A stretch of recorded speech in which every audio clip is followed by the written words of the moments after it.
Check one, check two. Okay, timer is going. Oh, timer's almost over.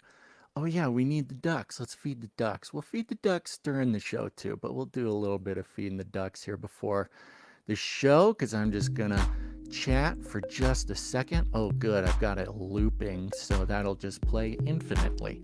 Hallelujah. Okay, everybody.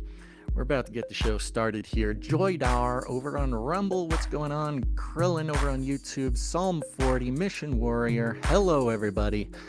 It is I, your best buddy Basil. Woo! Glad to be back. Boy, oh boy. Things are so sleepy.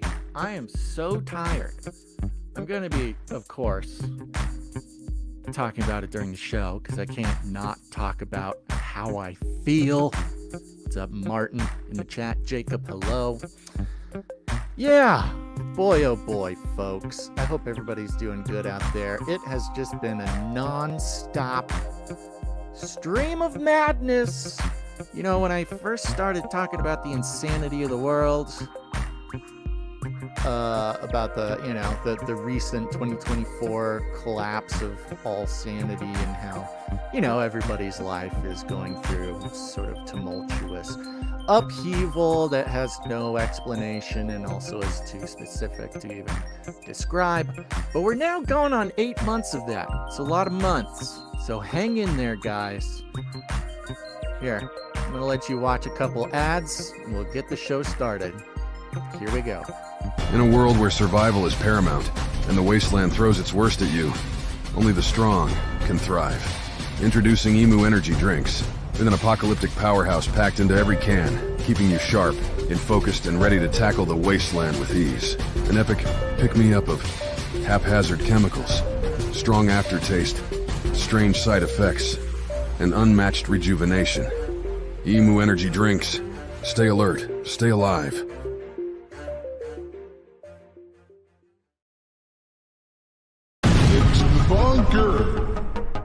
Basil's Bunker End Time Supply Subscription Service. Plan starting at just $17.76 a month. No hidden fees. Cancel anytime. 33-day money-back guarantee. Call now for a chance to win an attachable six-finger. Perfect for plausible deniability and AI generations and for your secret Nephilim handshakes. Call now. 1-877-740-3226. Basil's Bunker is solely operated by the Dazzled Ranch. CCR, CC&T, and the Shimura Estate are not responsible for any claims or guarantees. Call now.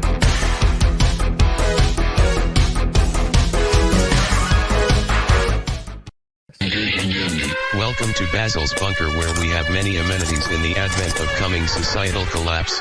Bohemian Grove generators powered by Chinese lithium cobalt batteries. Anti-air defense systems rivaling the IDF Iron Dome. Endless end times food ration buckets. And recreational activities like emu wrangling or Monty pet training. Welcome to Basil's Bunker. It's me. Your bust baddie. I'm your bust baddie Basil, and I'm very proud of you, bunkaroos. Thanks everybody for being here. It is just impossible to get a clean opening to this show. It just doesn't happen. It doesn't matter how much I sit here and toil over trying to click the buttons at the right time. It's just impossible. So that's part of the charm. It's just part of the charm, folks. And thank you. You guys are part of the charm, too. All right. So there's inevitably going to be a number of people who have no idea what this show is. We have had quite the upturn in subs, as the kids call it, and things like that recently. So if you're new follower of Canary Cry, welcome, welcome. This is our Friday supplemental show.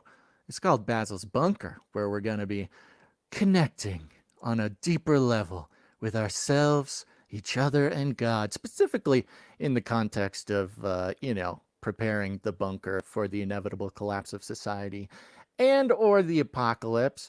TMAF5050 on the Rumble says, Basil, where were you on Wednesday? Folks, the Tooth Reaper cometh.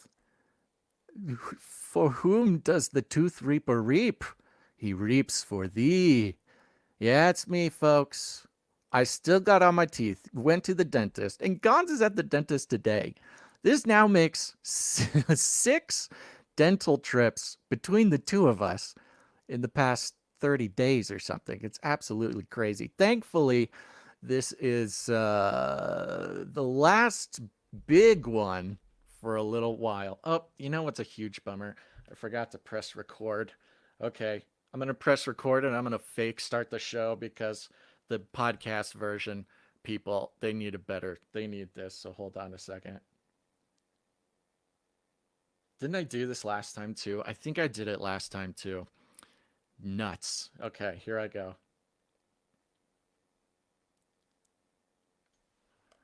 You're listening to Basil's Bunker, and I'm your best buddy, Basil. Razzle dazzle. Thanks for being here, bunkaroos. Howdy do.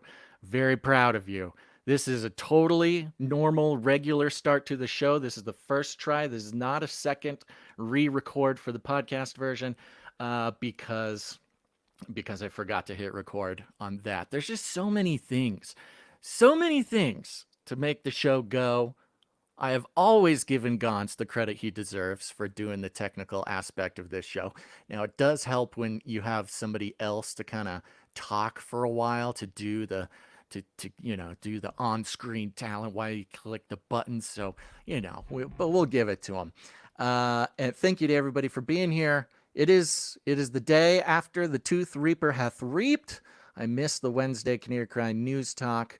And Gons as of yesterday, I was in the chair as well. Got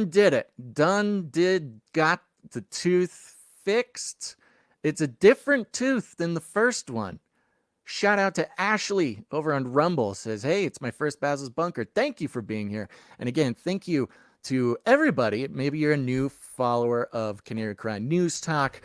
We've had a load of new people kind of get onto the show because everybody's leaving ratings and reviews. The algos gave us just the tiniest bit of a little push, so we got some new people. What's up? You're listening to the Friday supplemental show, Basil's Bunker, where you'll get it. It's a good time. So thank you, Ashley, for being here. Hey, right here at the top, everybody, if you wouldn't mind, hit the like button. You can always take it back. You can always unclick the like button if you really want. But... oh, you know what's crazy? No. Okay. No. We're on YouTube, right? Yeah, okay, we're on YouTube. Good. All right. Are we? Oh, we're not on X. Oh, because we don't have premium accounts. Blech. All right, folks. Well, thanks. Thanks for being here. Nick Twisp says, Gons cracked me up the other day when he said, the tooth shall set you free. The Tooth Reaper shall reap. He reaped Gons yesterday. I got reaped on Wednesday. Just a little, see, this is the root canal conversation. And thank you to everybody who was telling me about biological dentistry. We did, last Basil's Bunker was all about apocalypse dentistry. It was more than anything to sort of emotionally prepare myself for going to the dentist and getting a procedure that I really did not want to get done. Because what happened was I had a root canal years ago. And then a couple years later, they're like, oh, you're going to need to recanal the root canal. Look at that. And they show you the x-ray and it's just all shades of gray. And they're like, oh, look right there. You got a little infection in there. And I go, well, you did it. You did it. If there's an infection, it's because you didn't do a good job. And of course, they have some reason. Oh, it's the other guy, but I'm here to make it all better. I was very frank with this dentist, which is cool. It was cool that he listened to me. That's not always what happens. But I basically told him, like, look, I really don't want to do this. I don't like this. I don't want to do it. I'm disappointed in whoever put me in this situation. I really hate sitting in the chair.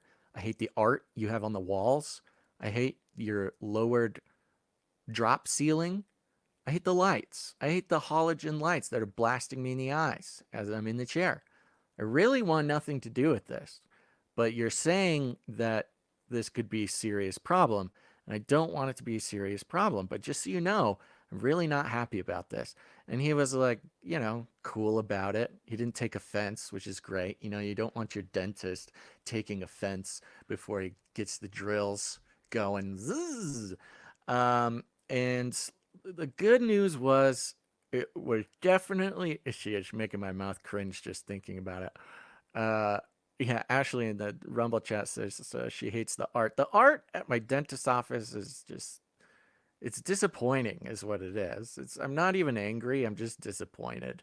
Like there's a giant mural in the examination room or whatever. It's just a guy on a mountain bike. It's like a 10 by 10 mural that you stare at when you're in the chair. It's just a guy on a mountain bike. Doesn't have anything to do with anything. He's just kind of riding a bike in the forest, and I guess it's cool, but your brain just kind of starts to tune it out. Like, I don't know if they're trying to make you think about something else. They're like, oh, well, show them the guy on the mountain bike because, the guy on the mountain bike really makes people feel safe and cheery about going to the dentist. But it only lasts for about 3 seconds. And it's a model on the mountain bike too. It's not even like a real mountain biker. People who know mountain bikers, they're very specific sort of Colorado energy to mountain biker people. This guy is just a guy. His shorts were too long. His shoes were not mountain biking shoes. His helmet, he looked like a total dork. Anyways, it's not about the mountain biker guy, but it's just disappointing. And they mixed in like throughout the thing. You got throughout the office, you got the classic, stock photos, Shutterstock, people smiling with just like perfect teeth. Like those teeth aren't even real. I could tell they're Photoshopped, but there's a lot of smiling people. I get it. But then they mix in, what is the word? What is the word for it? There's a word where like your brain can see faces in other things. Like, it'll show a car and it's like the two eyes are the headlights and the grill kind of looks like a smile, or it'll be like a spigot, like a water spigot, which it kind of looks like it's smiling, or a mailbox, a mailbox that's, you get it. It's objects that look like they're smiling. So they're mixing in these totally fake, I mean, maybe they're not fake. I mean, boy, oh boy, if those people's teeth are real, the tooth reaper has never reaped them, I'll tell you what. Shutterstock images with just pictures of garbage around the smiling garbage. I guess it's supposed to be like, hey, look, you're at the dentist, you feel like smiling garbage, and you look like smiling garbage, but don't worry, we can make you look like this stock photo of a guy wearing a polo shirt smiling. That could be you. Right now you're garbage, but the tooth reaper shall reap, and you are going to look like a stock photo. I don't quite look like a stock photo yet. Anyways, back to the root canal. Yeah, I had a little thing in there. I did not have to do it. There was no pain. There's no symptoms that I know about. But of course, the propaganda is like, yeah, you might not get sick now. You might not feel any pain. But it's just a matter of time, and that infection can spread to your heart, and then you'll die or whatever.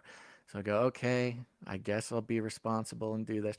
And everybody online, thank you very much, said, Basil, you should really look, yes, periodolia. Thank you, Ashley. You're being very helpful. First show, and you're very helpful.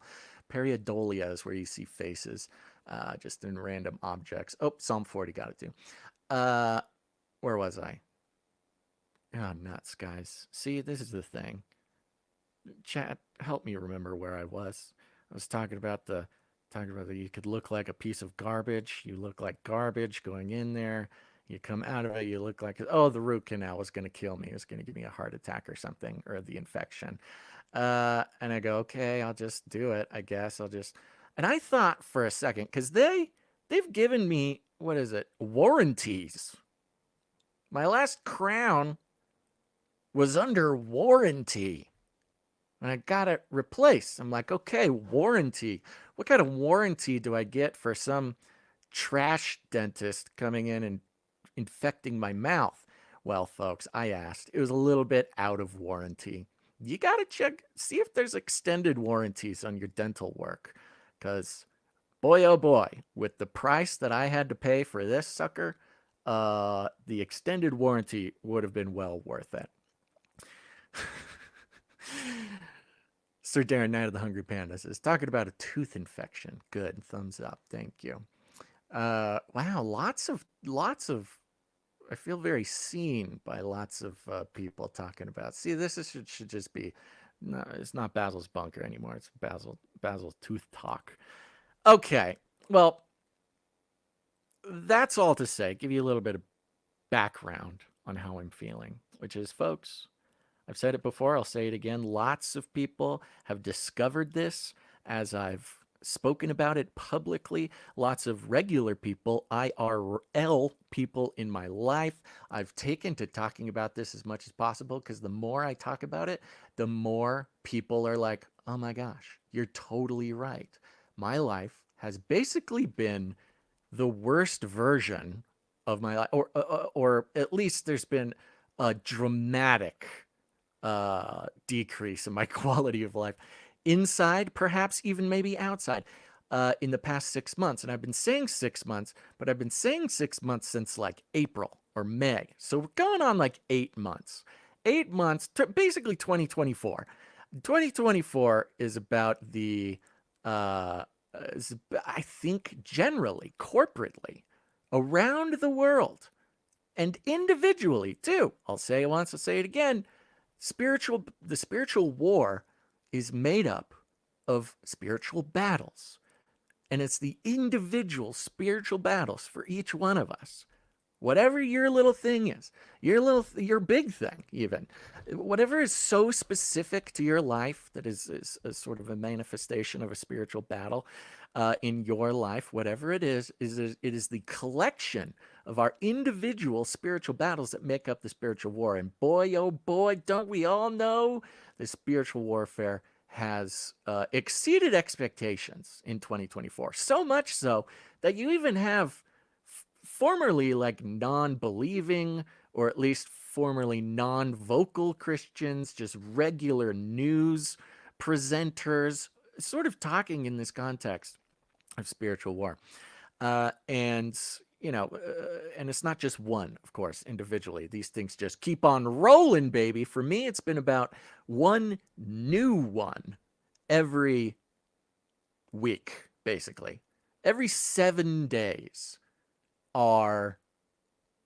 it brings a brand new, totally specific, unexplainable, unaccountable sort of spiritual battle going on. And I know that there's a lot of people out there that are having the same thing. And folks, I'm tired. Anybody else tired out there? Anybody else sort of losing your march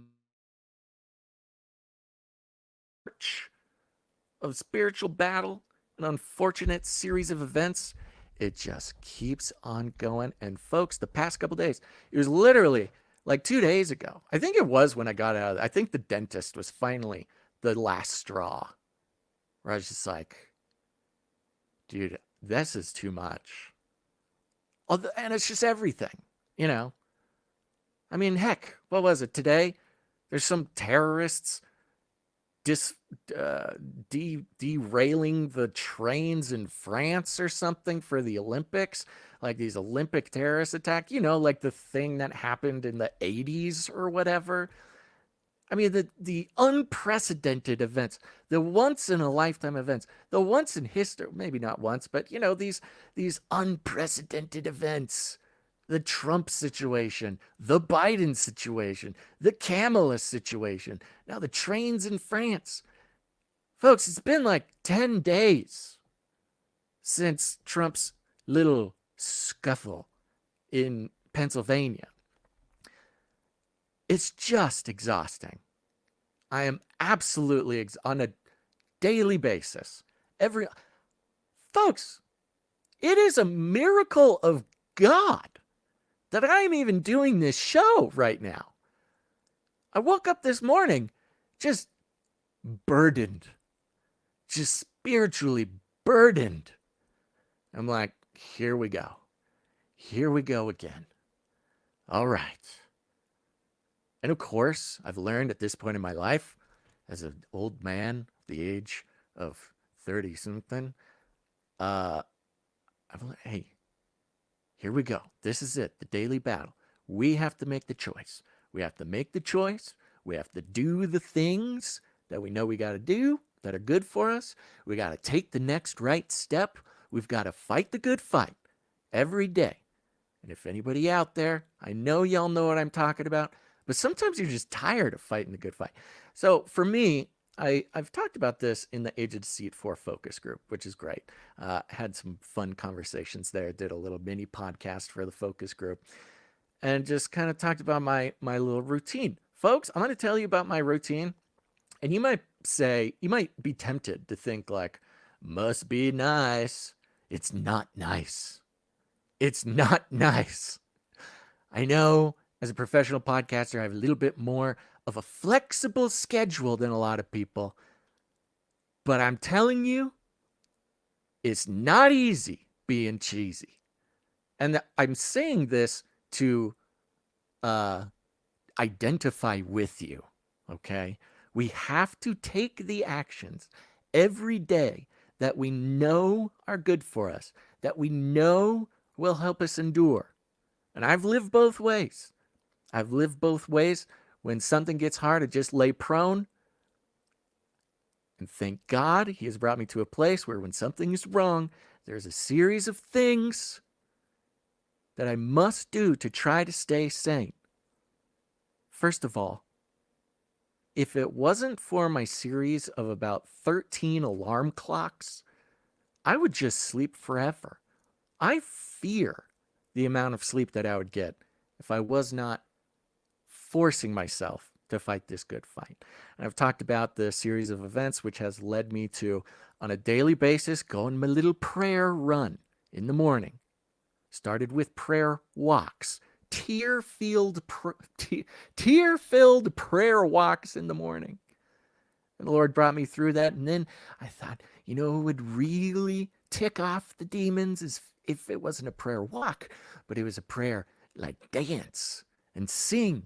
And I would sing. It was humiliating. Luckily, nobody can see me out here. Total foolishness, like David, singing and dancing to the Lord for about 2 miles, come back.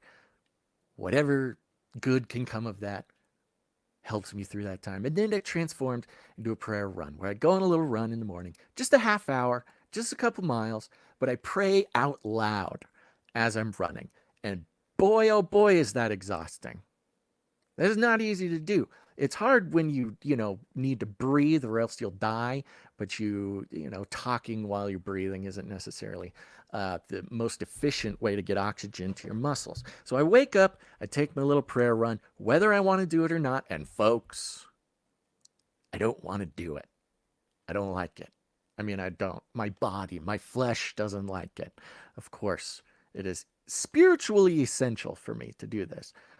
There would be no show if there would be no show today, at least, if it weren't for these prayer runs. So I wake up, first thing, do a little prayer run, get back. Then I read for 15 minutes, read your Bible. Just put a timer, okay? Look, sometimes you crack that Bible open and you're taking on an epic journey through history and the spirit realm and learn spiritual truths, and God speaks to you. And it's like you're transported into the land of the ancient Hebrews. And Yahweh is there with you, commanding you. And you do. Sometimes you open the Bible and that happens. Sometimes you open the Bible and that doesn't happen. Sometimes you're just reading words on a page. But either way, you got to do it. Wake up, take a little prayer run, read the Bible. And then if I'm lucky, I'll fill up the cold plunge tank. It's just a horse trough, folks, okay? It's not Joe Rogan style, but the water comes out from underneath the earth, fills up the horse trough, nice and cold, jump in there, 3 minutes, booyah, there's something. So you can see the amount of energy going into trying to survive mentally and spiritually on a daily basis. There's more, but I don't need to run you through my whole day. Although there are other things that are included in that. It is these tiny little things, routines, these spiritual routines that are absolutely essential. And if you don't have to do what I'm doing. But if you're not creating some sort of spiritual routine amongst all the other routines we're supposed to have, you really need to do that. Just take it from me. I'm your best buddy. I'm here to help you. Now, in my life, I've noticed more people don't want my advice, or at least they want it and don't follow it. I swear, people ask me for my advice so they have some sort of, I don't know, feeling of rebellion or something by not doing it. I don't understand, but that's fine. That's fine. Whatever you need. But these are just my tips for everybody. Sir Darren out of the Hungry Panda says, maybe you need to go skating. Krillin says, yay, rollerblading. That's true. I have not gone skating in a while. For those long timers, or I guess it is the past few years, got super into roller skating. It's a good time. I live quite far away from the skating rink now, so it's a bit more of a thing. Hey, everybody, take a second. Hit the like button if you're tired. Hit the like button if you're just tired of everything. If that doesn't blast off the like button, then I don't know what y'all are doing here. So where was I? Oh, just everything. So that's where we're at. I think a lot of you are in the same place. I think a lot of y'all are in the same place as me, which is somehow, by the grace of God, we wake up and we're making it through the day. Even if we don't like it, we don't want to. But it is truly a miracle. And if it wasn't for this spiritual routine that God gets all the credit for, by the way, none of these things I would want to do on my own. None of these things I spent my whole life not doing on my own. And so by the grace of God, giving me that routine and sticking with it, because you have to fight. It's called the good fight for a reason. If you're laying there, you're not feeling good, and you continue to lay there until you feel good, you're not going to feel good just by laying there. So please, folks, for my sake, do it for me, if not doing it for you. OBL Music and YouTube says, give thanks to be able to give thanks. Amen. That is a huge part of it. Prostrating our hearts. Getting our heart in a... And it's not easy to specifically get our hearts in a position of thankfulness. Of course, it is essential. It is part of the mandatory spiritual routines. Some people can do a thankfulness list, something this kind of stuff. On the first quarter mile of my prayer run is me just thanking God for everything. Every individual little thing. It's just thanks. Starting out, thanks. You'll never run out of things once you start listing it. Now, I will say this because I don't want to give anybody the wrong impression. Sometimes you can list out every possible molecule of creation that you are thankful for, and you don't necessarily feel it. Creation does not start singing, and you don't suddenly cure yourself of whatever is ailing your heart, your mind, or your body. I wish it would, and sometimes it does. I think in the beginning, going from no thankfulness practice to some thankfulness practice, I think you'll notice the difference immediately. For sure. First couple days. But like everything, you kind of adapt to it. Doesn't mean to stop doing it. But once, we're very good at adapting. We're very good at finding equilibrium. We're very good at acclimating to our new state. And if you're getting into a state of thankfulness, that's great. You're going to make huge progress. It's going to feel real good. But don't think that you won't acclimate to it. You will acclimate to it. And that doesn't mean stop doing it. It means add something onto it. Add something on. Michael C. in the chat says, Basil, I've had to adopt a very similar daily routine, and it's the only way I've made any progress through all the turmoil of this year. Michael, Mikey, Mike, I'm telling you, bro, I'm proud of you. Everybody clap for Michael, because what Michael's doing is essential, especially the turmoil of this year. B request only one in the chat says, I really want to thank all the producers. I was a homeless veteran until 2 years ago, and I am just now getting my life together, and I really want to contribute, but I'm broke, so it ain't funny. Yeah. It's not funny. It's okay. Just being here, participating. But this is one thing, not to get off track, but I'm thankful for the producers of the show.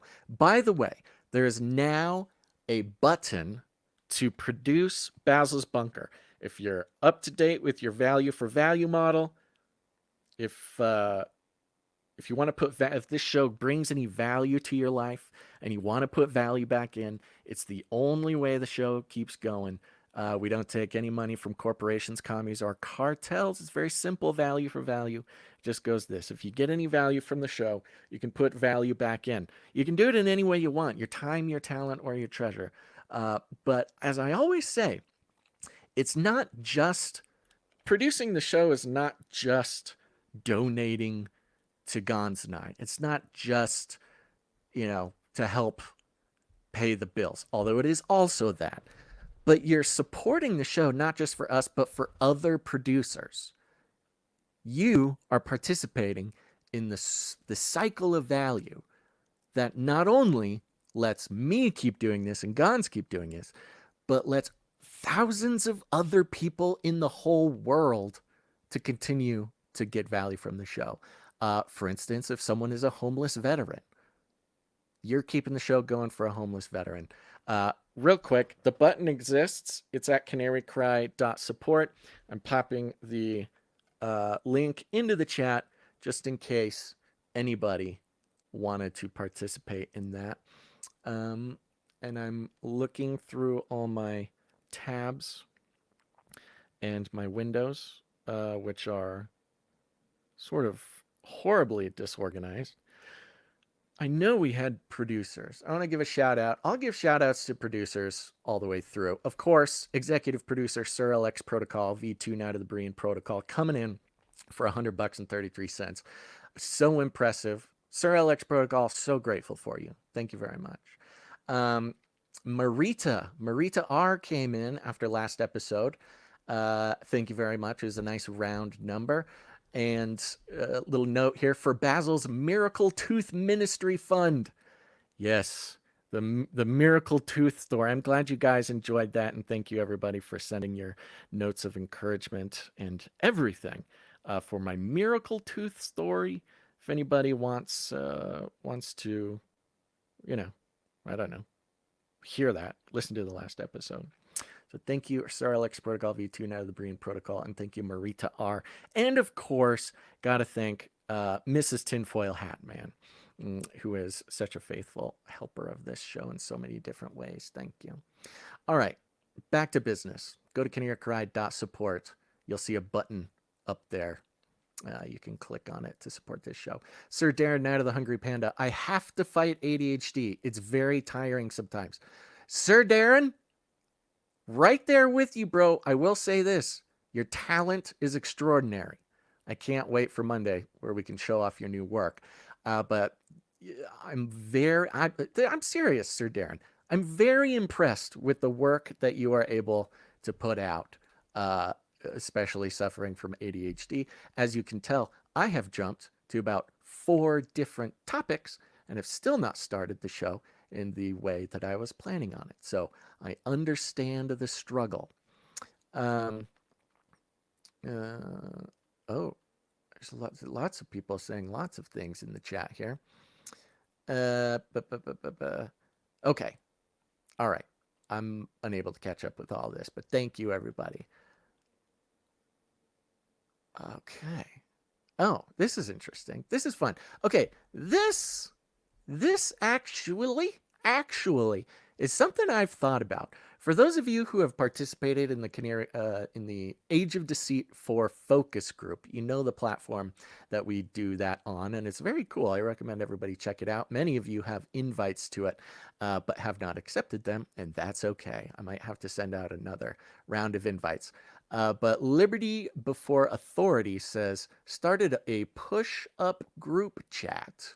Oop, your thing's going away. Started a push-up group chat in September and challenged my buddies to do 100 push-ups 3 times a week. I'm now up to 300 3 times a week, and I've done over 27,000 push-ups. Just a fun way to get stronger. That is a lot of push-ups. I do a lot of push-ups, but that is a ton of push-ups. Very impressive. What I like about that is the community aspect. We're in this together, folks.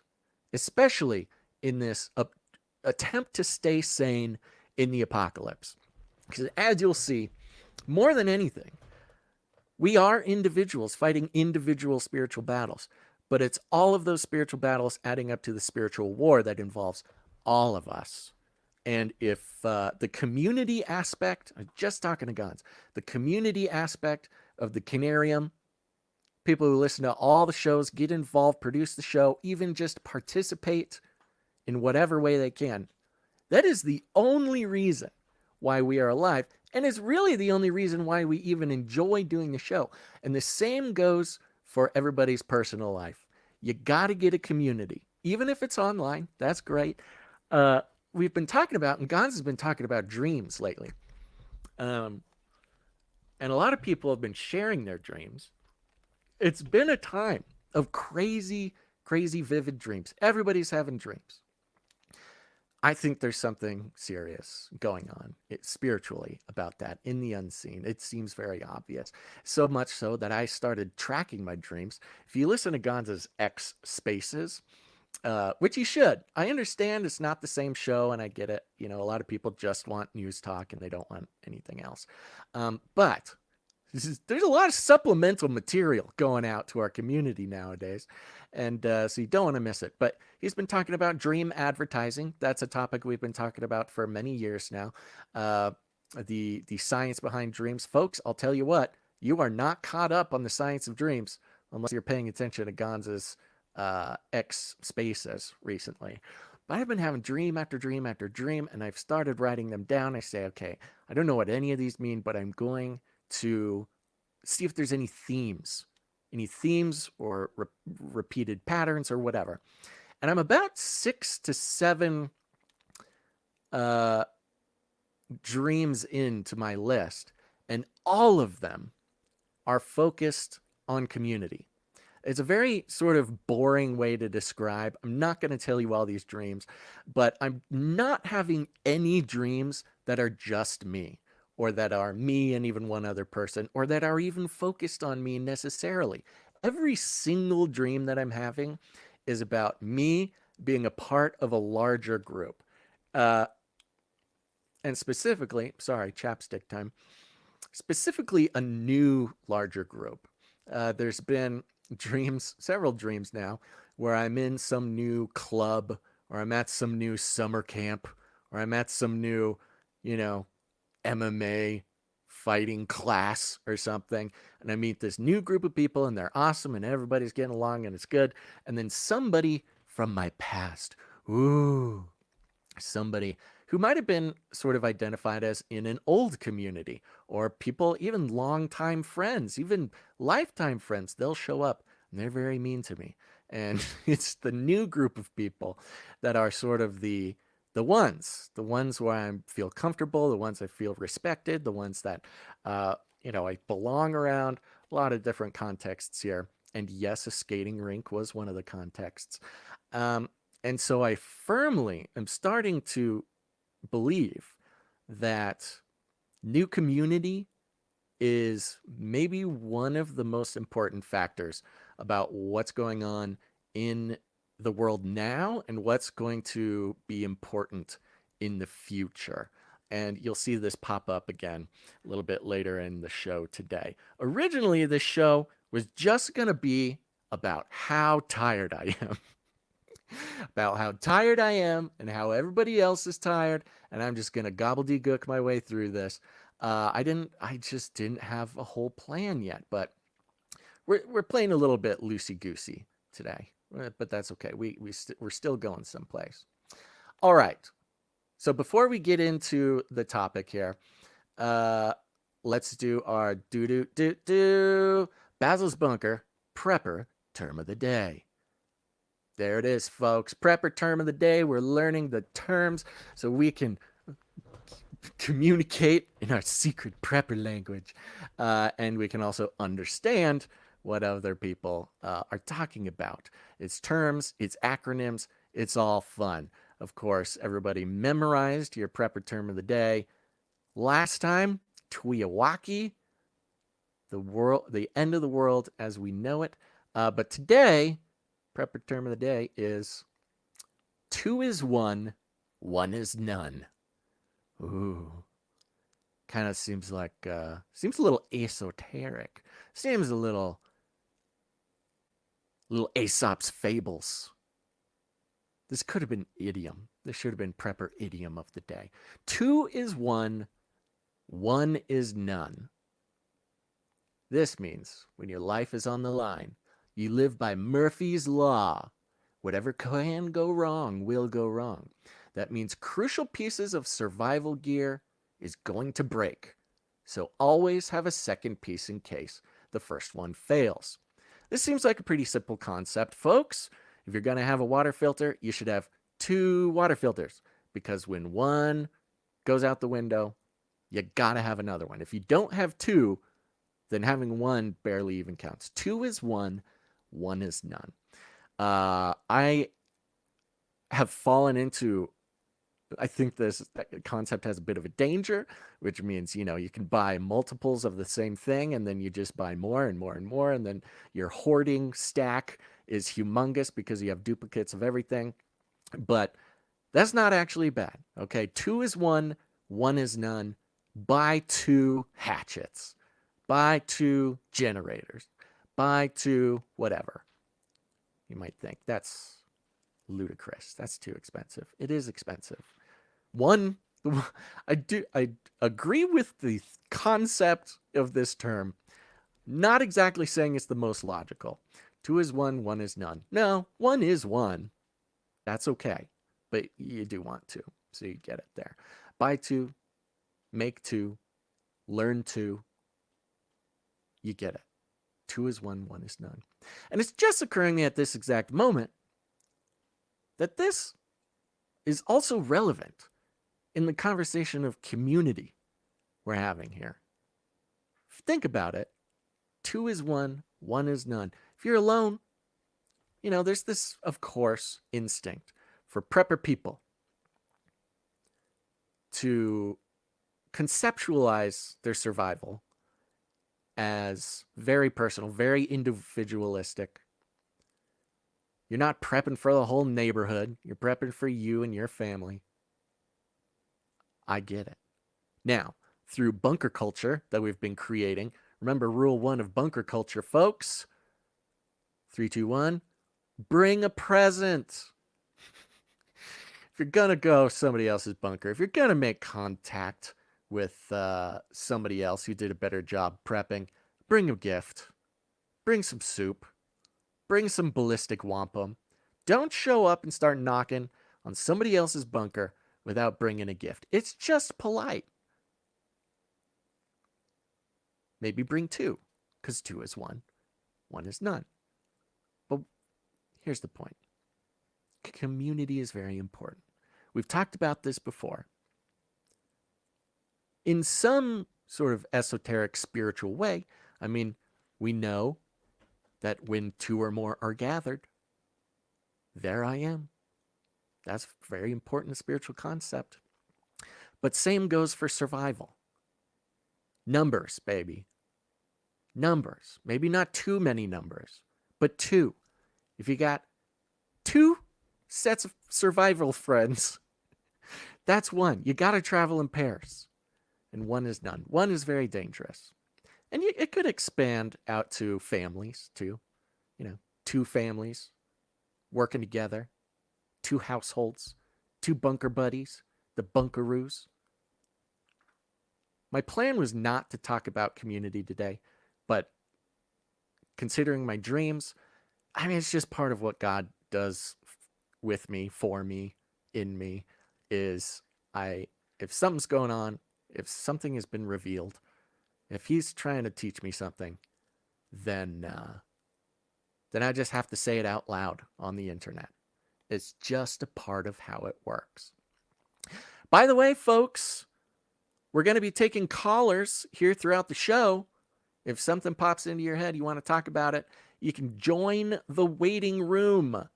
If you're part of the Canary Cry newsletter, the button in the newsletter will lead you directly into the waiting room where you can sit, you can wait, and you can be on the show.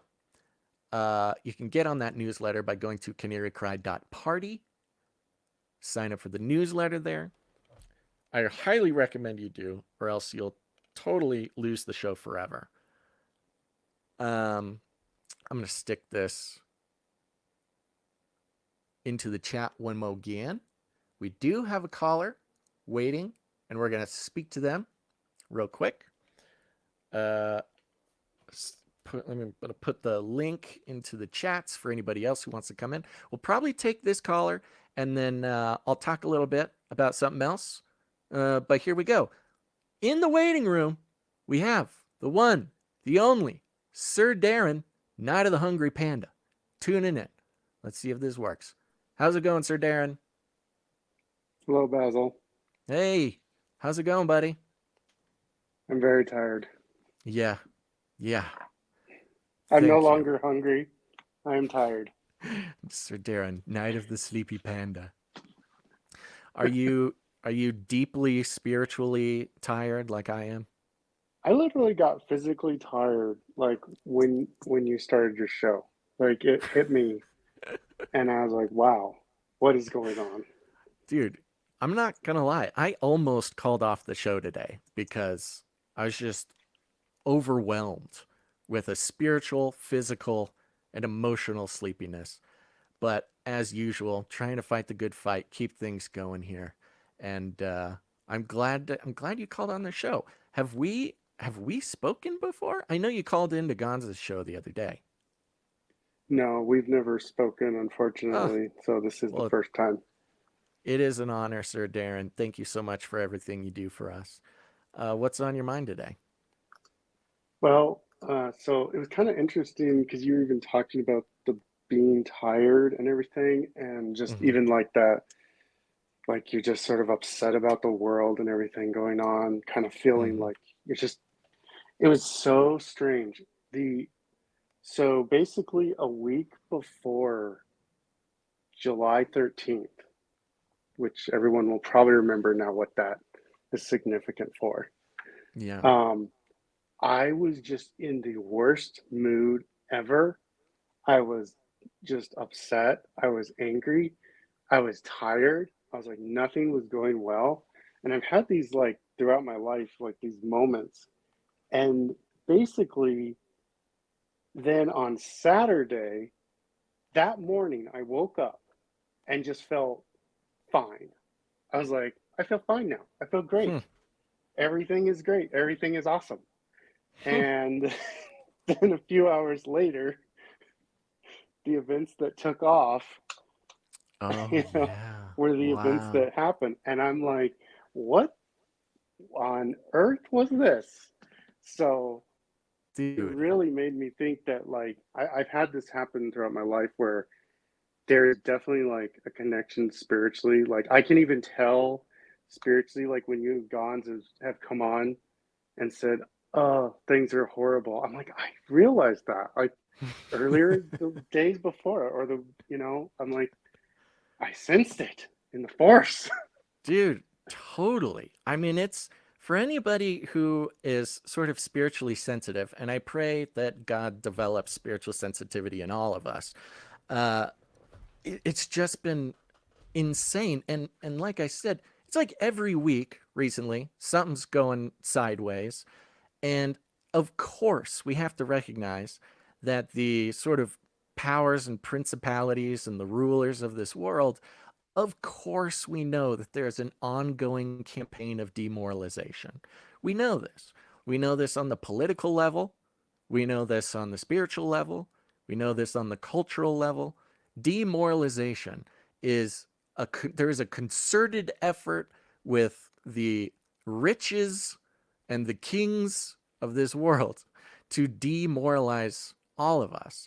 And I think it's okay. I think it's okay to admit that it's working sometimes. There's kind of this idea where nobody would understand, or I don't want to, I don't know, seem weak, or I don't want to complain. Other people feel worse. I don't want to complain about it. I think there's something extremely valuable to all of us. Just like, hey, it's working. I'm tired. This is a lot. Every angle, coming from every angle of our life, it's just this constant draining of energy. And like you said, these big events, you could be feeling great. I remember now, you're reminding me, I was feeling great on the 13th. I was having a good time. And then, boom, wasn't having a good time anymore. Yeah, excuse me. It's definitely interesting. One thing that even came to my mind immediately when you said you were so tired is today is the opening ceremonies for the Olympics. Oh, yeah. So I don't know if I haven't checked out any of what's going on there. I'm sure it's going to be something where we all look back and go, okay, well, fun times ahead. But You're yeah, right. You're right. That didn't occur to me. Now, for anybody who's new, of course, it's almost like, what is the word? It is like the Super Bowl for truther type people, a Super Bowl for spiritually sensitive and, you know, people the watchmen on the wall, trying to pick out, point out, dissect, and expose the sort of dark, occult, esoteric magicians who rule the world. And the Olympic ceremony opening is a classic. It's like our own Olympics. It's like Truther Olympics.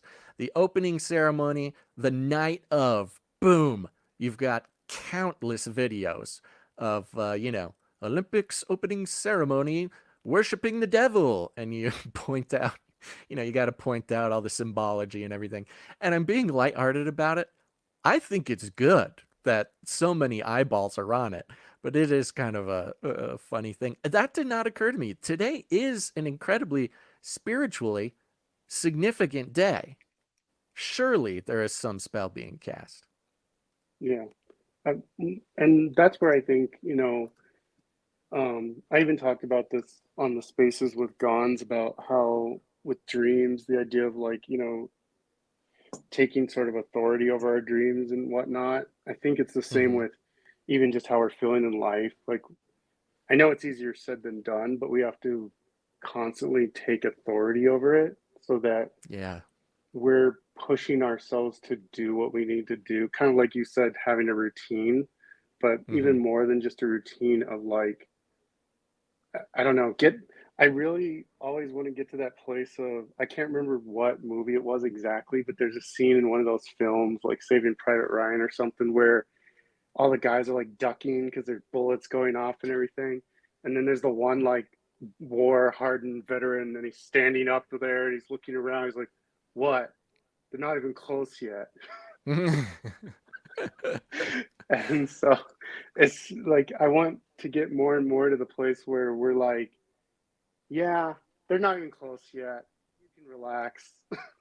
Totally. Totally. It sounds so nice. And, I'm sure other people out there feel this way. I used to think I was that way. You know, I used to think that none of this stuff really could bother me, but man, they load it on thick, and it's like it's just a burden. It's like especially if you're paying attention, especially if you're watching everything, you're educated about what's going on. There are people out there who just have no idea, and they have their own burdens. I'm not saying they're not burdened, but the more you pay attention, the more burdensome it is. It would be nice. I like what you said about the routines, though, because that's a big part of today's show. Not routines necessarily, but kind of part of it. The When I was talking about fighting the good fight, like doing the thing. If you're feeling bad, you're feeling tired, we have a choice to like fight for it.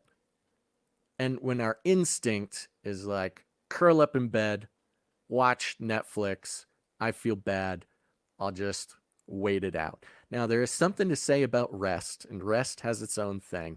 But man, I do not want to go on a run in the morning when I wake up and it's like, oh, there's going to be one of these days. Man, I do not want to go in the cold plunge. You know why? Because it's cold. It's very uncomfortable. Man, I don't want to do those things.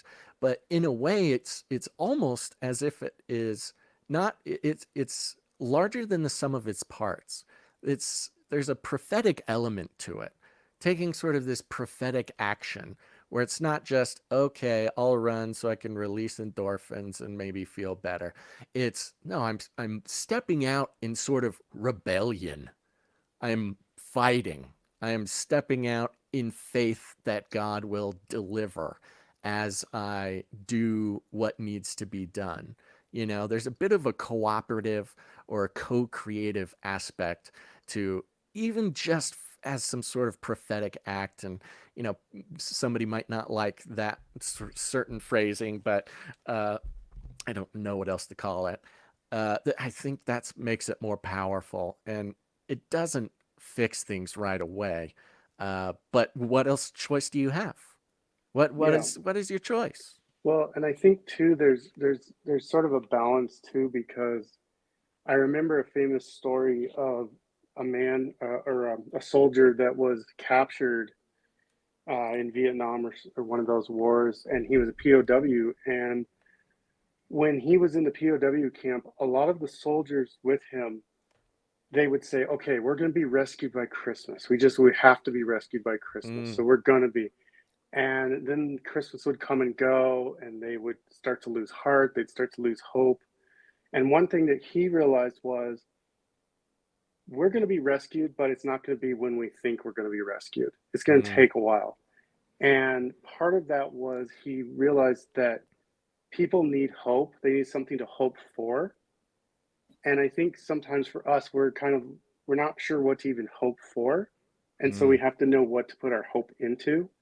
It's easy to be like, our hope is in our circumstances, from day to day. And when our yeah. circumstances are trying, then we don't have any hope anymore. And so, kind of like with the whole idea of the prepping or getting ready, a big part of it is that where are we putting our hope? And then once we have our hope, how are we taking action in that hope? Because that's the Yeah. part where I feel like then we can start being like the warriors in battle and like start getting a little more psyched up to like actually fight the enemy. Like, Mm, maybe get excited about it yeah, right. from a weird perspective as that sounds. Yeah. Bro, it's like you're looking at my notes for the show. That's awesome. Your your own prophetic act of calling in is working out really well for me. So thank you for that. Yeah. Yeah, man. That's very encouraging. Thank you. We need Thank you like even. canary cries, this is Sparta. Totally. Totally. I mean, that's been like one of the things about my complaining about 2024 that really sent me off kilter is like, first of all, I wouldn't even know how to explain my problems to somebody. Like, it wouldn't be effective if I tried. But if I did, it's just too specific. Another part of it is like, I don't even know what I want. Like, I don't know what it would even look like to have this solved. Like, I need God to show me what even to hope for. You know what I mean? Like, Hmm. it's so hard to see what a fix to this problem would even look like. And even that requires God to radically open up my eyes for like what to hope for. Yeah, and that's like with Paul when he was saying he was tormented and he prayed 3 times. And then, as the joke goes, 3 times is a lot for some people to pray. Yeah, yeah, yeah. But he prayed 3 times to have it taken away, and God said, "No, my grace is sufficient for you." Wow. Yeah, So that's totally. kind of how it is sometimes. Yeah. But Amen. um, Wow. and then another note, as far as the like the show, the one or two is one and one is none. Yeah. I definitely have that. Yeah. That's like my life. Everything I, well, it's like my prepper life for a lot of things. Uh-huh. I have like 2 or 3 of everything. Yeah. It feels silly, doesn't it? But you got to do it. Although there have been so many times where we'll be out somewhere and I'm like, oh, hold on, I got that in my car. Bro. Yes, bro. When it does land and you randomly have the perfect thing for the situation, it makes it all worth it. I'm totally on board with that. I fully support you. Okay, well, it's been great talking to you, Basil. I don't want to take up the whole show. No, So, yeah, thank you so much, Sir Darren, everybody. Thank you, Sir Darren, Knight of the Hungry Panda, a faithful producer of the show, a truly talented artist, and man, our art board would be severely lacking if it didn't have you participating in it. So thank you very much, Sir Darren. you're welcome. Thank you. Take it easy. Okay, folks, I was about to jump into this thing. It'll match perfectly with everything so far. However, somebody is in the waiting room, and I think they're very smart because they're pointing their camera at a bunch of goats, and so I feel like it might be time sensitive to talk to these goats. So we'll check in for a few minutes here with Liberty Before Authority. Here we go. What's going on? Peace and blessings, brother. Peace and blessings. I knew the goats would get you, bro. I just Yeah. knew it. It's genius. That was All genius. right, you got to tell me. You got any other requests? We got little puppy Pyrenees. We've got little kittens right now. We've got the Indian runner ducks. And I might have to split at any moment. I got a little tiny human on my back, and Oh, you got a the little families. baby. Is that a Yeah, this is brand number new 3. baby? This was my 5 months old. That was my first catch. Not too bad, right? No way. That's a good Oh, I'm baby. for real. Straight up in the bathroom, bro. No, wait. This You caught? Like you literally caught? You were the catcher? like 40 minutes.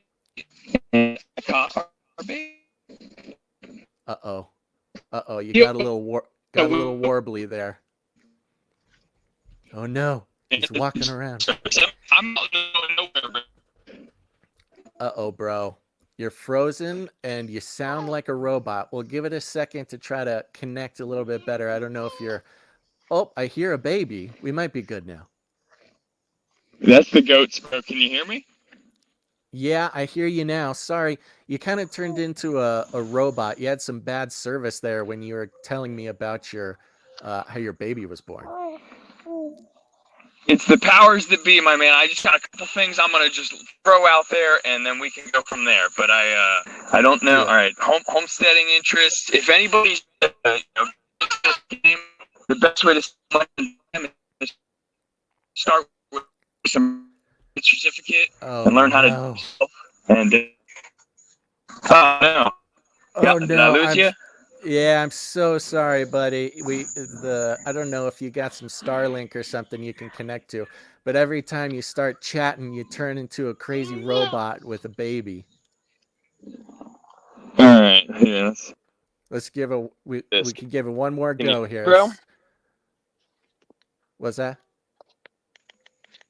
Is that all right? That's okay. That's good now. Okay, let's try one more again. One more time, I'm just gonna run off the list. I don't know if you've listened to the confessionals, but Nathan Reynolds is on there, and the dude is blowing things out of the water. Like, it's episode 665. It's the Bloodline Monster. And just can fish out. You know, this is my schizo rant. All right, permaculture. If you want to learn about want to get into the first step is and then it's homesteading, Oh right? no, The preppers, you bro. put stuff away. And the homesteaders, you gotta, you know, it's gotta continue Oh, thing. my And man, I so, am so can you hear sorry. me? We are not able to catch you on the show, man. I want to make sure you call in another time if you're able to. If we're able to get a little bit better service for you, people are gonna start yelling at me. But, dude, My from what best, I, bro. Peace from and what I've blessings, brother. Peace and blessings. Man, that's really too bad. Liberty before authority. Cool looking guy, has a baby in a backpack, has the goats. He obviously knows what he's doing out there. He's out, I don't know, I'd have to guess maybe somewhere. I'd almost guess Missouri or something. He's got nice green trees, nice green stuff going on all around him. And another time, if we're able to get some solid signal, I definitely want to chat with you, Liberty Before Authority. Thank you for calling in, my man. Somebody is saying, oh, they're trying to decode what he was saying. The Confessional 665 Bloodline of Monsters with Nathan Reynolds. Fire emoji, fire emoji, fire emoji. Okay. Well, that's where we're going to check it out. We're going to check it out. All right, folks. Well, we've been doing a great job of spending time on this show. So I'm going to go over. I'm going to. Oh, okay, a real quick piece of bunker real estate here, of course, because we got to check in for those who are dreaming of going off the grid, preparing for the future, preparing for whatever. We got to check in on the bunker real estate. It's very important. I found this one, marketwatch.com. This just came out July 19th. Former Trump advisor Sebastian Gorka is selling this doomsday prepper cabin on 33 acres in the West Virginia woods. Couldn't pass it up, folks. 33 acres, ding, ding, ding. Trump advisor Sebastian Gorka. This is an opportunity, folks. This is an opportunity. Anybody trying to get into the off-grid market here? It says Sebastian Gorka, a right-wing commentator and author who worked in the Trump administration, is selling his Baker, West Virginia vacation home. The 3-bedroom, 2-bath log cabin is listed for $575,000 and comes with more than 33 acres in the woods. Folks, so if you ever wanted to own an Illuminati cabin, because 575 is not the worst you could do. Of course, it depends where you are in the world and depends on a lot of things.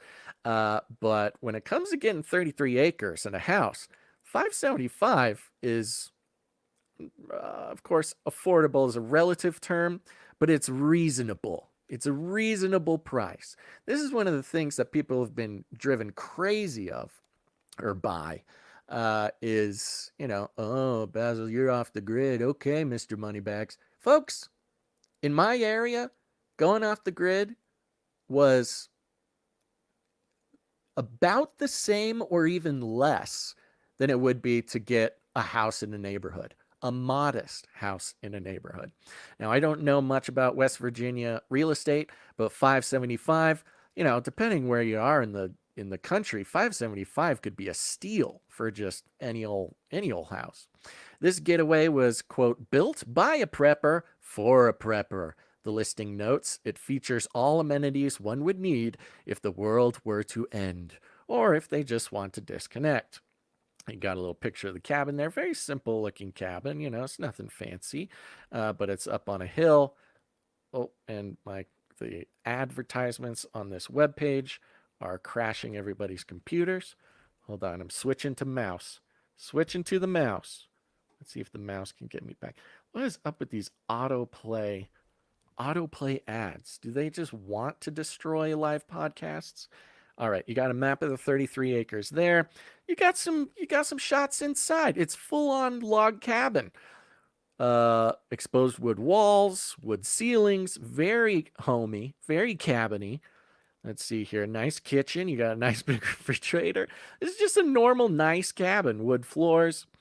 Specifically, there's a backup generator, a hand pump for the well, and an outdoor stove. I don't know why the outdoor stove is considered a prepper thing, but okay. There are no neighbors to be heard or seen, just acres and acres of woods, wild animals, and birds. The cabin looks like what you'd expect from a mountaintop retreat. The walls, ceilings, and flooring are made from wood. There are exposed beams house. The home is perched at 2,400 feet atop Short Mountain. That's cute. There's a pond on the property that could be fished, as well as lots of good opportunity to hike, hunt, or bird watch. You gotta get post-apocalyptic bird watching going. I mean, we haven't even talked about post-apocalyptic bird watching. In fact, the listing of the former White House advisor notes that the spot is only 114 miles from the White House, but feels like you're on the other side of the globe. 114 miles from the White House. Unfortunately, this may be within the blast radius of, some sort of attack on Washington. I don't know how helpful it is to have an off-grid property that close to a prime target for some sort of nuclear shenanigans. But maybe not. I don't know the exact numbers on that. 114 miles is pretty close. Gorka, whose background is Hungarian and British, became a naturalized U.S. citizen in 2012. Not sure why they needed to add that. In addition to advising the Trump administration for a brief time, he's the author of several books. Okay, just in case you wanted to know his work. I forgot. This just turns out to be an advertisement for Gorka's podcast, which, if selling a house can get you more listeners to your podcast, that's not a bad deal. So as long as it's not within the blast radius from Washington, and maybe it is, and maybe that's why it seems to be reasonably affordable. But it's, you look at a lot of these prepper properties and they got a lot of cool stuff, but seems a little rough and tumble on the inside. This one, very comfortable. You'll be very comfortable. You got your generator, got your hand pump. No bunker. You might need to dig a bomb shelter or something. But you also got a pond. What are you going to do? You got a pond. So there's just some prepper real estate for everybody who's looking to get in on the action. All right. Let's circle back around, folks. Things are hard. It's tired out there. We're all tired. We're all just barely hanging on by a thread. And if somebody isn't hanging on by a thread, God bless them. They are trying very, very hard to be strong for the rest of us. But let's just all be honest. The powers whose mission it is to demoralize all of us, not even just in America, just around the whole world. The demoralization campaign is extremely powerful, extremely strong. And, 6 months in here, that's you're gonna start getting even the most stout, emotionally stout people. Now, I thought it was very interesting. In July 14th, 2023, so it was a year ago, but just exactly a year ago, which I thought was interesting. About 375 days ago or something. Who was this? Methodologist.net, which is kind of a science website. Their tabs are research highlights, science explainer, scientific dialogue. It's very, smarty pants, sciencey type of outlet here. The headline here is Staying Sane in Insane Times. Psychological Resilience in a Post-Apocalyptic World. Now, folks, we're not quite post-apocalyptic, but who knows? Maybe we are. Depends on your definition of a lot of things. It depends what the word is. But, this is specifically for post-apocalyptic, but I think we can start working on it now. Let me go ahead, put some Burt's Bees on. Gonna need it for this. The subheadline here is Dive into the psychological effects of human survival in a post apocalyptic world. Learn about the strategies to maintain mental health and build resilience during isolation, a vital component of enduring and thriving in challenging times. Boy, oh boy, if these are not challenging times, I don't know what is. It goes like this. After the apocalypse, physical survival isn't the only challenge. We must navigate the mental and emotional turmoil that comes with isolation and uncertainty. A strong mind is essential for human survival. You're telling me, folks. Let's get into it. And I love it. They just dive right in. So, understanding stress. This is for all of us at this exact moment, not just post apocalyptic. But it says, in a post apocalyptic world, stress is a constant companion. Whew.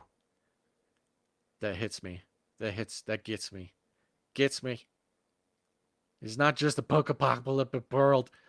Stress is a constant companion.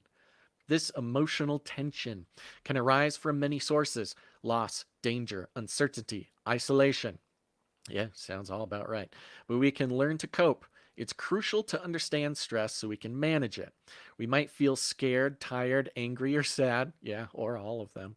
These are normal reactions. Recognizing them helps us accept our feelings. By doing so, we are already taking steps to manage stress. Now, this seems obvious. This seems very obvious. But I don't think it's as obvious as people think. This was a very important development in my own life, was actually identifying the feelings. Because a lot of times we're just acting on, do I feel good? Do I feel bad? I feel bad. Or I feel good. But really dialing in on what you're feeling is an important, it just helps a lot. We might feel scared, tired, angry, or sad. It's a big difference. You can feel bad, but are you feeling tired or are you sad? It's important to know the difference, folks.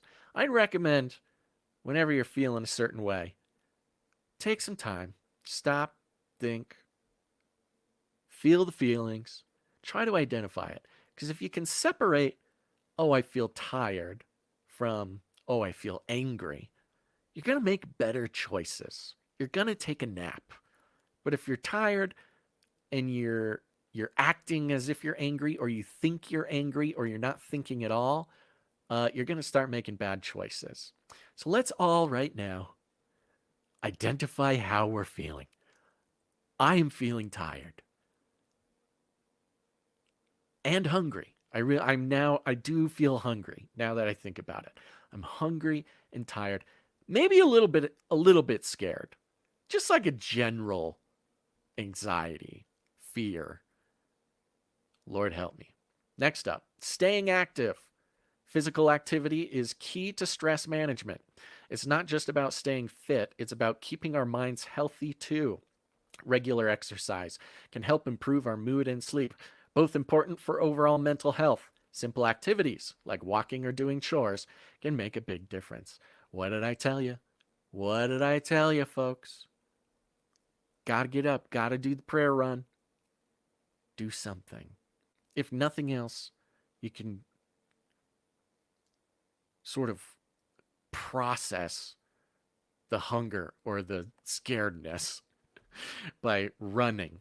If you're on a prayer run, pretend you're running from a bear. It'll really pick up your lap speed, I'll tell you. Now, next is keeping connected. And this was the thing, kind of tripped me out, how it connected with both my dreams about community and also two is one, one is none. Keeping connected. In times of isolation, staying connected is critical. It's a little bit of an oxymoron there, but I think we get the point. Staying connected is critical. We may not have the crowds we're used to, but we can still keep in touch with others. Talking to others, even if they're far away, can provide a sense of normalcy and a way to share feelings and experiences. Okay, we're here to share feelings and experiences. I mean, it's easy to make fun of. It's easy to see those things as sort of a weak, sort of a fancy lad thing to care about. But I'll tell you what, I'm feeling better about sharing my feelings and experiences on this podcast. And I think y'all in the chat and the call-ins, it's good. It's good to talk about these things. But of course, also in prepping, it's important to have other resources, human resources. That's why you show up to the bunker with a gift. Make friends. Very important. Now, it's going to get into some language here that a lot of people will not appreciate. I understand the conflict that this language some people might have, but let's take it piece by piece here, and I think we can apply our own favorable language to this to make the point. It says, applying the science of mindfulness. Surviving in a post-apocalyptic world is as much a mental challenge as it is a physical one. The scientific concept of mindfulness. See, even notice how a science magazine, they have to say the scientific concept of mindfulness. We're not woo-woo. We're not new age. No, it's science. Defined as being completely present and fully engaged with whatever we're doing at the moment, free from distraction or judgment, can prove to be a lifeline. I'll tell you this. I'll share this about myself. I told you how I was feeling today. I almost didn't do the show. I was just over it. I'm totally tired, totally unwell. And this has been going on for a long time. I have done a lot of podcasts in this crisis mode that my life is currently in. But I'll tell you what, and God bless the fact that this is the way I am. Doing this show or doing any podcast where I'm in the VR and I am live, pressure is on my my digital tunnel vision where I can literally only see the podcast. It is a huge benefit to me. I am fully in the zone. I am not distracted. I don't have time to sit and actually worry about something. I can talk about what I'm worried about. I can talk about the constant anxiety that sort of reigns over every move I make during the day. But when I'm actually in the zone and I'm talking about these things and people, it probably doesn't matter if people are listening or not.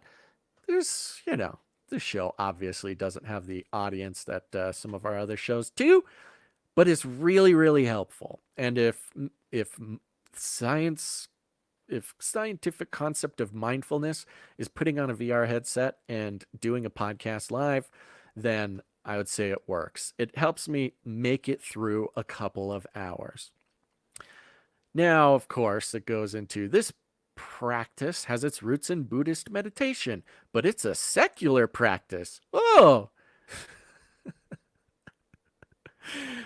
Okay, mindfulness is secular practice, and its benefits have been scientifically validated. Studies have shown that mindfulness can reduce stress and improve mental well-being, crucial for survival in extreme conditions. Here's a simple way to practice mindfulness. Focus. Choose a focus point. This could be your breath, sensation of your feet on the ground, or the sounds around you, or being in a VR headset doing a podcast. Observe. Pay attention to your focus point. To the podcast. When your mind inevitably wanders, gently bring it back without judgment. Be consistent. Just like physical exercise, the mental muscles used in mindfulness get stronger with regular practice. This can be a lot different. For me, besides doing the podcast, where I'm fully present in the podcast, I got nothing else going on. I have a mission, and I have to stay focused on the mission, or else the podcast is bad. Another time I feel this is when I'm building something. When I'm building the doghouse, and I got the tools out, and I'm fitting the pieces together, and I'm solving the problem, and I'm trying to, make things fit. That is another time when I guess could be described as mindfulness, but I would call it in the zone. You got your focus. You're thinking about the thing right in front of you. I know a lot of people use like gardening and stuff like this. Uh, One Lousy Petunia in the chat says, let me think biblically about this. This is taking every thought captive. That is thank you, One Lousy Petunia. This is taking every thought captive. Amen.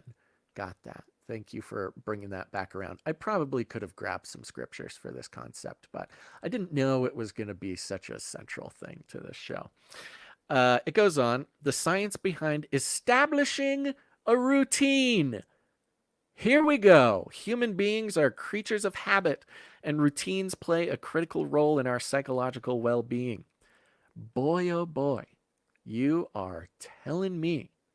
They provide a framework that gives structure to our daily lives and reduces anxiety caused by uncertainty. The science behind this is clear. A study by the American Psychological Association showed that routines can have a profound impact on mental health. Again, folks, for mine, I just have two routines. One in the morning, I wake up, I read for 15 minutes, I go on my half-hour run, and then I jump in the cool plunge for 15 minutes, in and out during those 15 minutes. Takes about, I don't know, hour and a half to do it all, but starting the day out, fighting the good fight, knowing that even though I don't want to do those things, and then I do them, not only am I getting the benefits from reading my Bible and prayer running and cold plunging, there's obvious physical benefits to all those things, but when I'm done, I start the day with this feeling of accomplishment, which is kind of funny because I didn't really accomplish anything except for having done the thing. I have the thing to do, I do the thing, and then I have done the thing. Which Sir Darren, Night of the Hungry Panda, says that's a very ADHD thing to do. You get hyper-focused on things or can't focus at all. Yes, it is. And, one ADHD thing that all ADHDers are encouraged to do is make routines. Do routines. Even if it's just a routine of what the first hour of your day looks like. Then my other routine is at night, but it's very similar. The science behind establishing a routine. Oh, I already read that part. Creating a routine in a post-apocalyptic world might look like this. Folks, it'd be pretty good to start thinking about your post-apocalyptic routine. Thankfully, I think I can just keep my routine. The mushroom clouds are going off. The nuclear ash is flying from the sky. Still got to wake up, got to feed the animals. And if I could keep my routine of reading the Bible, going on a prayer run, and jumping in a cold thing, it's simple enough. It's not resource intensive, and it doesn't take a whole lot of time. I think I could keep that routine if society collapsed. And I recommend everybody else try. Maybe that's a good criteria. If you're trying to be like, okay, what is my routine? I don't know. I've never made a routine. Kind of feels stupid even trying to decide one. Shouldn't it happen naturally? Blah, blah, blah. If you're looking to create a routine and you don't know where to start, think of 3 things that you could do even if society collapsed. If there was no internet, no technology, if there were marauders roaming the streets, if the government was coming around picking people up and saving them from themselves and putting them in some sort of camp, could you still do the routine? Just a good place to start. That's my advice. Me, your best buddy. Here's creating a routine in a post-apocalyptic world might look like this. 1, wake and sleep. Set a regular sleep schedule. This helps regulate your body's internal clock and improve your sleep quality. I almost did this entire show on sleeping in the apocalypse. I still might do it. I need to do some more research, but how do you get a good night's sleep? How do you get a rest? How do you recharge your batteries when society collapses? I still might do that later on, but have a bedtime, folks. 2, meals. Try to eat at regular times each day. This helps maintain your body's metabolism and keeps you energized. Yeah, easier said than done, I think, in the post-apocalyptic wasteland. But if you're able, set a regular time. Work and rest. Allocate specific times of the day for tasks like scavenging for. Yes, methodologist.net. Thank you. Number 3, work and rest. Allocate specific times of the day for tasks like scavenging, fortifying your shelter, or maintaining your power sources. Remember to include rest periods too. That's true, folks. In between uh, defending off marauders, in between scavenging for canned goods, in between welding a giant fortress out of sheet metal and car doors around your bunker, in between all those things, make sure to schedule in breaks. 4, relaxation. Include some relaxation activities in your routine, such as mindfulness exercises, reading, or simply enjoying nature. This helps manage stress levels. Folks, again, this whole show was almost about this exact topic. I'm glad to at least bring it up.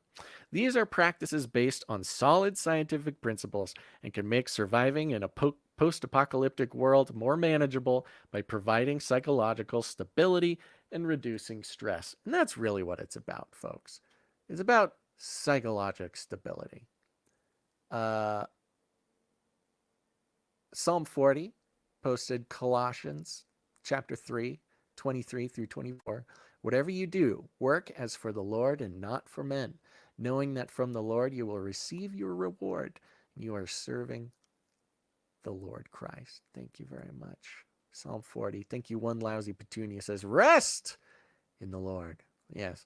I think anytime I rest is resting in the Lord. It's truly a gift from the Creator when you're actually able to rest. All right. Now here is another important thing that Sir Darren brought up. They call it looking forward. Hope is a powerful tool for survival. Even when the future seems bleak, having something to look forward to can give us the strength to keep going. It could be the prospect of a better tomorrow, the promise of a meal, or potential of finding other survivors. In a post-apocalyptic world, the mental battle is as important as the physical one. Understanding stress, staying active, keeping connected, focusing on the now, creating a routine, and looking forward, all these strategies can help us maintain our mental health and survive. Because in the face of an apocalypse, human survival is not just about enduring, it's about thriving. It's about thriving. Look, if this show is about anything, it's about thriving in the post-apocalyptic wasteland. Gives a little disclaimer here at the end about the images used. And I think, look, it's silly. I know also some of the people would put some other words to some of the things here. Looking forward is very important. That's the hope. That's the hope. And our hope is in Christ. Our hope is in our Father. He gives us the desire of our hearts. These are all very important things. And I could tell you this. I think that's one of the bigger problems that maybe I and maybe other people feeling the same way I am are having, which is, what do we even hope for? What is there to hope for? What is there to look forward to? Especially when our problems are so specific, our problems are so unique, our problems are so varied. You know, it's kind of hard to focus. It's hard to look forward right now. And again, I'm to explain my specific situation would be unprofitable, but you can apply it to your own situation, and I'll apply it to a bigger, broader situation, such as the elections. Okay? I find it hard to look forward to after the elections.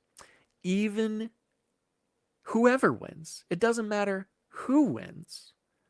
There is a hope floating around that if Trump wins, then suddenly we'll live in some sort of utopia. And it's very helpful, and I understand why people could think that. I understand the concept. Kamala Harris, actually, I take it back. Nobody is hopeful for when if Kamala Harris wins the election. They might get a little bit of pleasure at the fact that it wasn't Trump. But there are a lot of people out there who are pretty, they're looking forward. And I don't even want to give the impression that I think they're wrong. I don't want to give the impression that I think their hope is misplaced.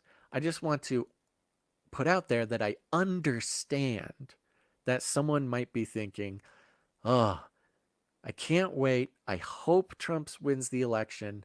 Everything will be better. Everything will change. It'll all be great. He'll fix everything, etc., etc. And that's very effective for the Trump powers that be for people to feel. And I think that feeling has been very meticulously sort of crafted and made available to anyone who wants to latch onto that hope.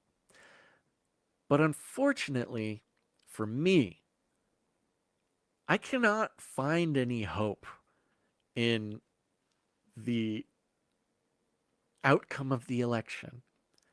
Would I prefer it? Would I prefer Trump over Kamala Harris? Absolutely. I am a little skittish about thinking that Trump is going to bring about some sort of utopia.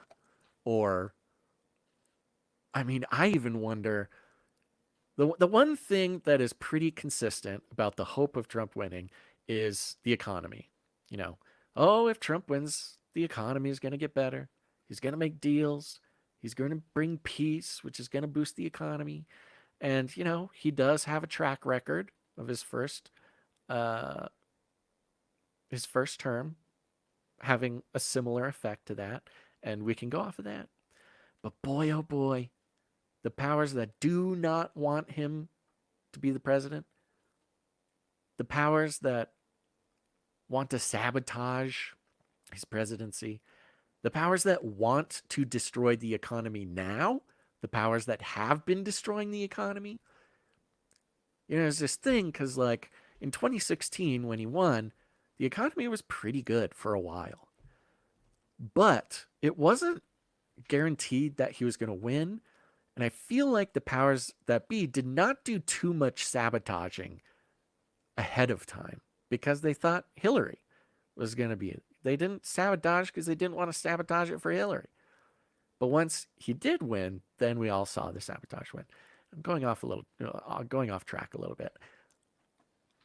We have an option. What are we hoping for? What are we looking forward to? And I'm just being honest. And I'm not sure what to look forward to. I look forward to looking forward to something. That's what I look forward to. I do, I'm not very good at this, but people tell me, plan a vacation ahead of time or something. And I'm like, that's insane. I don't know how one would do that. I don't know. I don't even really know what a vacation would look like at this point.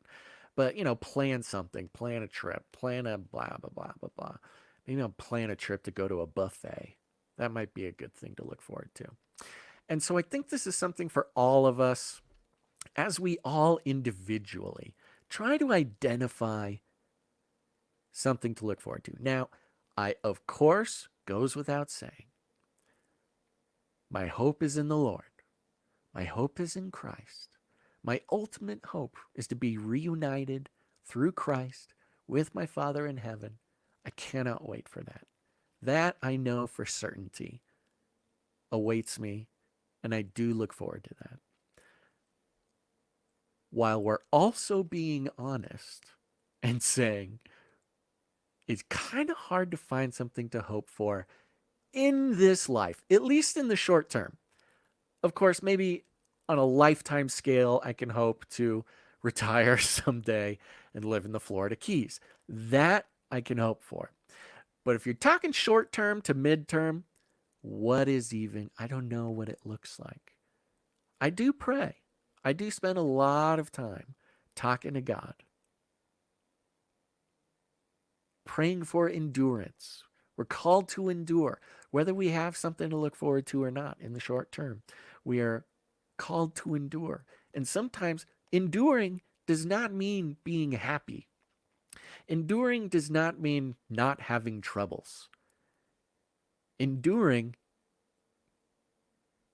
is in spite of the troubles and in spite of the stress, in spite of these things. One lousy petunia, no worldly hope. Yeah. It's hard to do. But maybe this is an opportunity. We just need to make something up. You know? Kind of like that prophetic stepping out.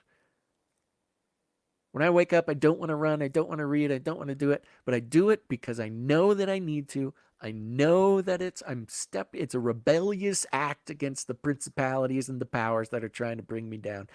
It's a rebellious act against my own flesh that just wants to languish and suffer. It's a prophetic act of solidarity with the goodness of God to do what must be done.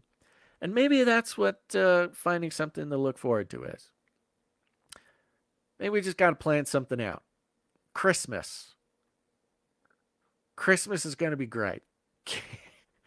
Can't wait for Christmas.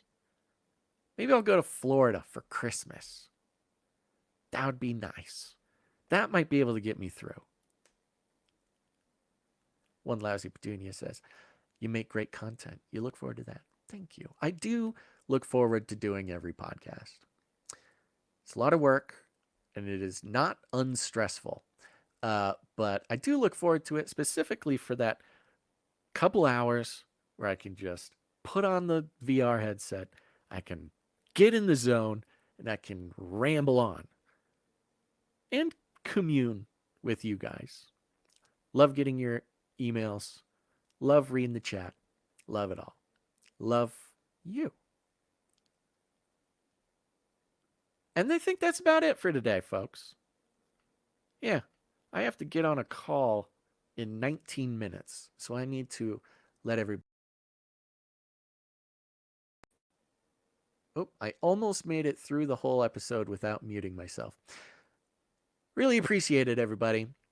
Thanks for tuning in to this episode of Basil's Bunker. As I mentioned, if you go to canarycry.support, you'll see a button that says Basil's Bunker right there at the top. You now have your very own special producership button. And if you click on that, support through that, then I will know to thank you on Basil's Bunker for that. The stuff you'll be putting into sort of the Canary Cry family of products, of course, but I'll make sure to thank you here on the show. And I do appreciate it. I thank you to everybody who helps make this show possible. Designer Soul in Rumble says, maybe the last Christmas. Yeah, y'all ready for the last? I'm really looking forward to the last Christmas. Psalm 40 says, see y'all on Discord. Remember, folks, we have a Discord channel. There's like 500 people in there or something. It's a great community. Go commune with other Canarians. If you go to canarycry.party, there is a button that will give you an invitation to the Discord channel. Lots of great people there.